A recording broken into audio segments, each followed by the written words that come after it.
Hey guys, welcome back to a brand new Ninjago video here on the channel. My name is TannerFishies. In today's video, we are going to be discussing episode 6 of Ninjago Dragons Rising Season 1, entitled Return to Imperium. As usual, for these Ninjago episode reviews, I will be discussing spoilers in today's video, so if you have not yet seen the episode at hand, you might want to check it out before you watch this review. And also, this review will just be my own opinion. We're going to be discussing the good about this episode, the bad about this episode, and finally, towards the very end of the video, I will give the episode a score out of 10, again just based on my own opinion. So Return to Imperium is quite the episode, I must say. Wasn't expecting this one to hit me as hard as it did, but man, this one was kind of rough to watch, but in a good way, Let me just clarify. We start with an excellent opening. The ninja rescue a dragon, they battle some new unexplained beasts called Photax. Those will soon be explained, don't you worry, as we see more and learn more about Imperium, their tech, their gadgets, their agents, and of course, their world. Most of this episode was a flashback to Sora's youth, where she was previously known as Anna.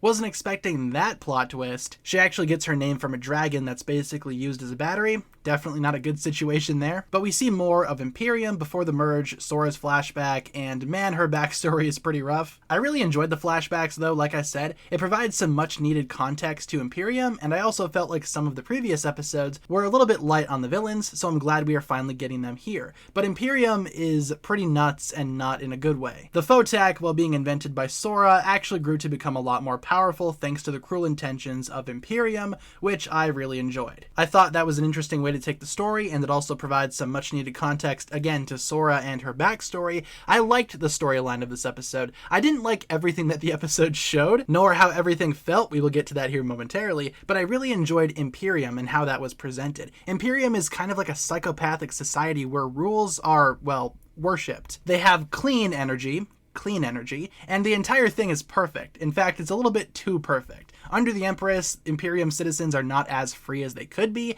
and I can see why Sora would want to escape this place, especially after her Photak was stolen by Imperium and used to be something that it's not. The entire place also literally sucks the life force out of the dragons to use as energy. The entire place is just really corrupt and really cruel. I was worried that Imperium would be super black and white villains without much depth, but no, they actually do have a story here. The realm itself is not as cookie cutter as it might seem. The realm is definitely corrupt. And speaking of corrupt, we also have ourselves an intro to the character of Dr. LaRoe, who is Sora's idol and possibly her worst nightmare. She's cruel, sadistic, she tortures dragons, she does all of this in the name of Imperium, and I did not like how that made me feel in the best way possible. Again, you really hate her, you really hate Imperium, it hits you right in the feels. You actually feel something for these villains, and it's not a good feeling, but you do feel something. Like I said, Sora's backstory is explained here in full, and we also see the merge from her perspective. I thought that was interesting. The modern day Ninjago stuff, once we flash back to the present, isn't really as exciting, but it is pretty funny in its own way. It's also kind of stressful too, which just adds to the feels that this episode gives you. Even though all the feelings weren't necessarily positive, you do feel something coming off of this episode, which shows that it does have, in my opinion,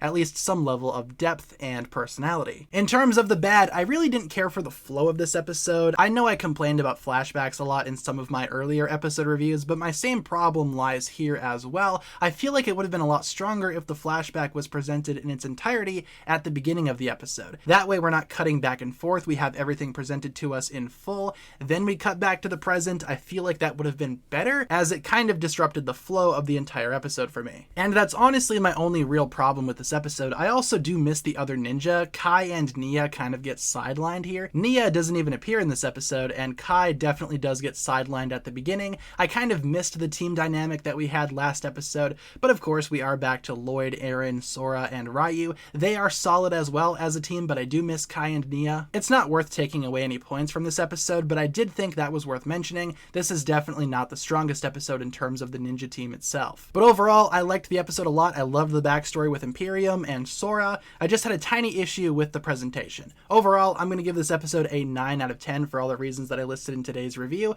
Pretty solid episode. I'm excited to see where the Imperium story goes from here. And with that being said, guys, that'll pretty much wrap it up for my thoughts here. Thank you so much for watching. If you guys enjoyed today's video, feel free to like and subscribe, do all that fun stuff, and I will talk to you guys again very, very soon. Peace.